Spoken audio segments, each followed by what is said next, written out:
নমঃ শিবায়। আজকে চলে এসেছি আরেকটি মন্দিরে।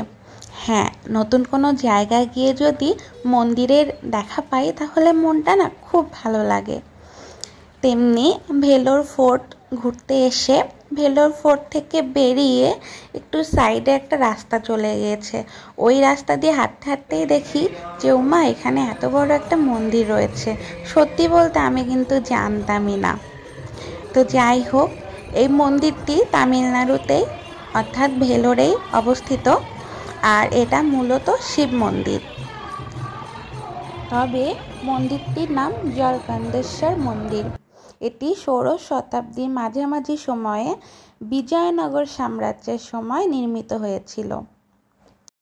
মন্দিরের নাম আসলে জলকন্দেশ্বর, আক্ষরিক অর্থে জলে বাসকারী ভগবান শিব। কারণ ভগবান শিবের শিবলিঙ্গটি জল দ্বারা বেষ্টিত ছিল।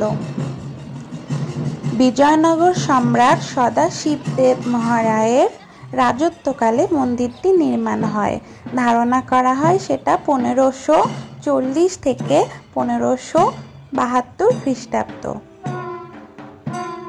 1550 খ্রিস্টাব্দে চিন্না বম্মি নায়কের স্বপ্নের ফলস্বরূপ মন্দিরটি নির্মিত হয়েছিল, যাকে পিঁপড়ের পাহাড় বা টিভির জায়গায় মন্দিরটি নির্মাণের নির্দেশ দেওয়া হয়েছিল এবং সেখানে জল দ্বারা বেষ্টিত ছিল এই শিবলিঙ্গটি।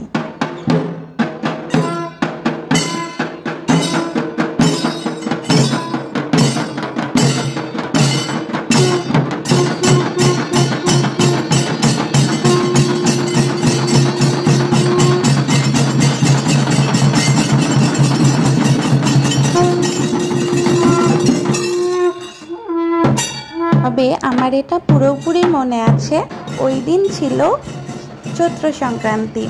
চৈত্র সংক্রান্তিতে আমাদের ওখানে, মানে আমি যেহেতু বাংলাদেশের, আমাদের এলাকায় চড়ক পুজো হয়ে থাকে এবং শিবের গাজন হয়ে থাকে 3 দিন ভরা।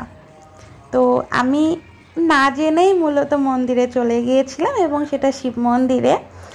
এই যে ঢাকের বাড়িগুলো শোনার পরে আমার মনে যেন ওই আনন্দটা আসছিল, মনে হচ্ছিল যেন আমি সেই গাজনের মেলায় আছি। এই মন্দিরটি অনেকটা বড়, আমি ঘুরে ঘুরে দেখছিলাম। এখানে সাংস্কৃতিক অনুষ্ঠানও হচ্ছিল, সেটাও উপভোগ করলাম। সবই মহাদেবের কৃপা। হর হর মহাদেব।